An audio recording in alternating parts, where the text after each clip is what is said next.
Hello everyone, thank you for clicking on this video. Today I thought it would be nice to present to you the books that I have finished reading this summer.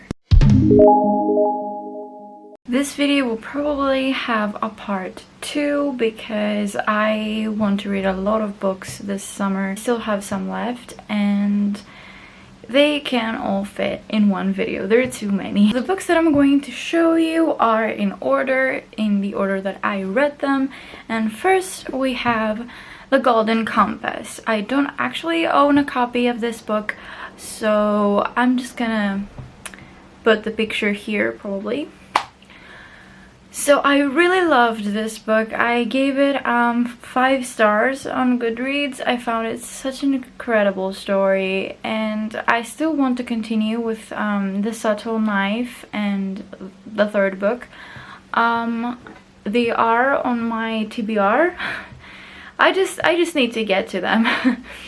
If you don't know what The Golden Compass is about, it's a story in which every person has an animal that is basically their spirit and their soul, so like they always have to be together. They can't be separated from this animal, which is called Damon. And there's some strange incidents happening with with a substance called dust and a group of people that are abducting children, and we're trying to figure out what the heck is happening with this dust and what it is and what these people are trying to do to these children and their demons. I found the reading process so fun. I was making my own theories along with the characters, and I really liked how it kept you interested until the end. At least it kept me interested until the end. I didn't really find it boring or anything of the sort. It gives you a lot of philosophical questions if you really absorb the content, and I love it when books do that. So yes, I really hope you read this book.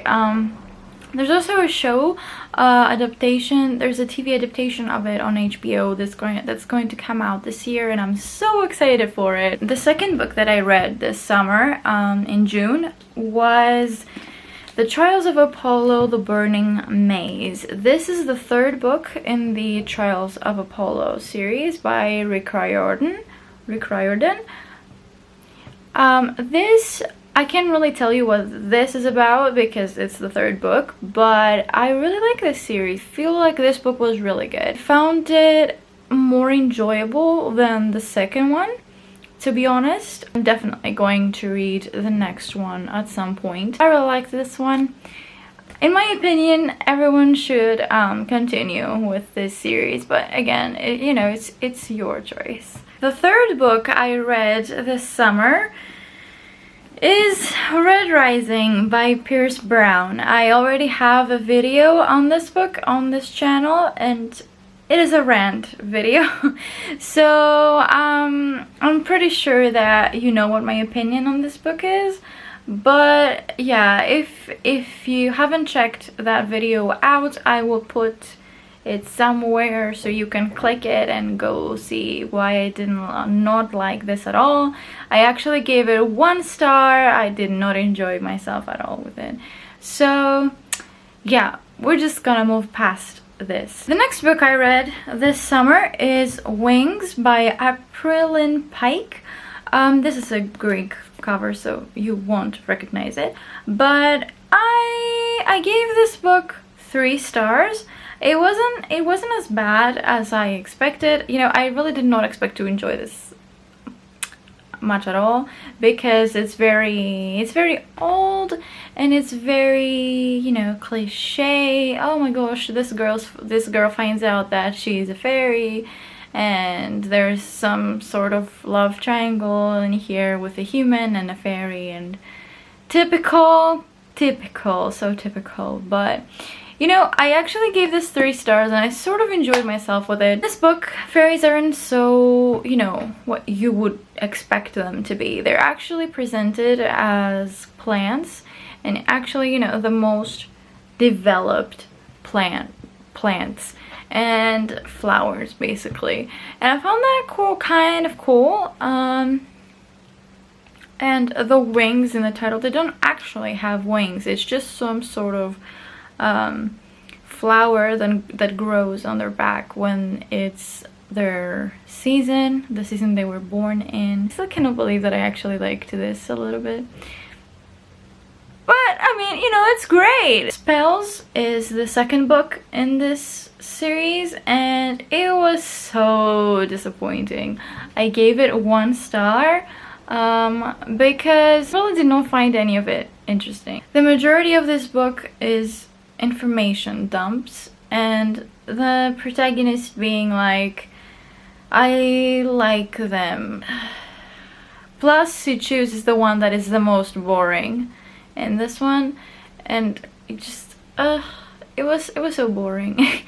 You know, this book is what I expected the first one to be, and it wasn't. So I was like going into this with a few expectations, like very little, but they were just no. Yeah. And I do own the third one. I'm actually gonna read it soon so I can get it off my shoulders. Then I read Days of Blood and Starlight. This is the second book in the Daughter of Smoke and Bone trilogy by Laini Taylor. This book was amazing. This book was so good. I loved it. I loved it so much. I gave this 5 stars on Goodreads, and I am so pleasantly surprised. I did not expect to like this book so much. I gave the first book 3 stars, mainly because I did not like the plot twist. In this book, everything is just, it's so good. The writing is amazing, the pacing is so good, the plot is very interesting, and there are multiple POVs, but they give so much new information and another dimension to the story, and I was having so much fun with it. I loved this book. So I am very, very, very excited to read the third one. I own it and I'm going to read it soon. If you don't know what this trilogy is about, it's a little tough to explain. It's basically set in Sketch Republic, and it's about a girl, Karu, who has blue hair actually growing from her head, and she is living with monsters, and it is such a cool story. Honestly, this made me love it so much. There's also some elements of, you know, angels and demons. How do these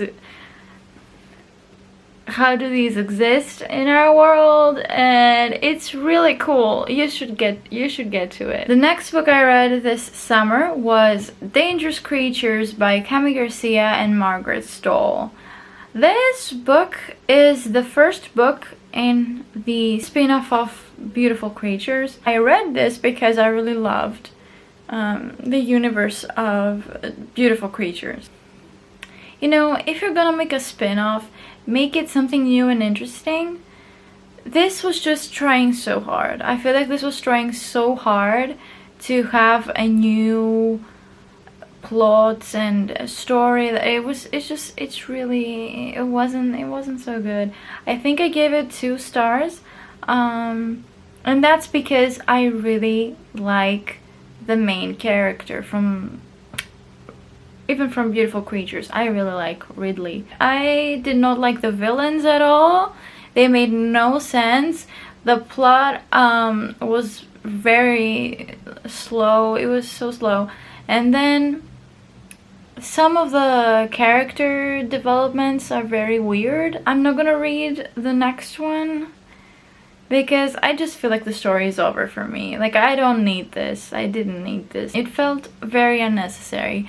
Then I read Magnus Chase and the Gods of Asgard, The Sword of Summer. This is the first book in the Magnus Chase and the Gods of Asgard trilogy by Rick Riordan. I'm so sorry. I need to learn how to pronounce your name. Magnus Chase is homeless and he's a teenager, and some weird things have happened in his life, but you know, he turned 16 and things are about to get weirder. Trilogy is basically going to be about Norse gods, and I'm very interested in this. I don't know a lot about, I didn't know a lot about Norse mythology, and I was looking forward to reading this to get more information on it and learn a lot more, and I did. I learned a lot more about Norse mythology. I'm very happy about this, and I found this story very fun. I found this very fun. I gave it 5 stars.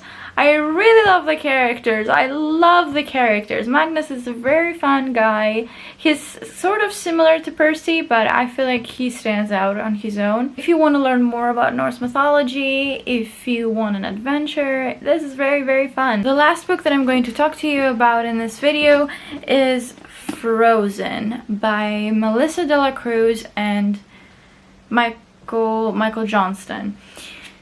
This book is, I think, the first book in a series or a trilogy. I read this book because I found the premise very interesting, but after reading it, I decided that I am not going to read Melissa de la Cruz ever again. I gave this book, I think, 3 stars on Goodreads. It's just that I feel like every time I read a Melissa de la Cruz book, the premise is so good and it sounds so original and interesting, and when I actually read it, it's lacking, and I don't agree with the developments that happen in the story, and I do not have fun with the events that occur in the right way. The way you portray something is very important in a book, and I feel like Melissa de la Cruz in general portrays things in a way that I don't agree. Like, I find some choices that the characters have to make very reasonable and very logical, but she presents them in a way that makes it seem like it's sad and you should be angry at the character for doing this.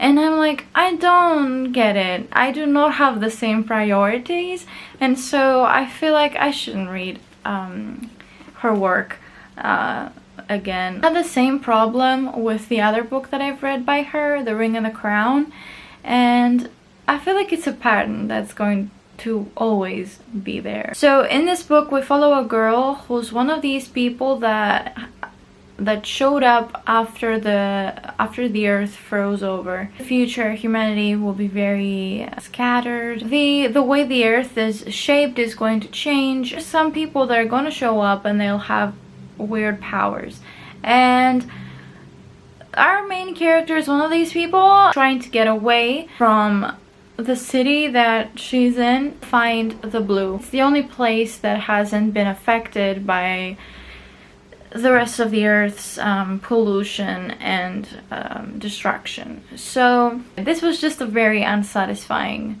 read. That concludes the books that I have read this summer so far. I hope you have a great day. Thank you for watching. Please subscribe to my channel and like this video.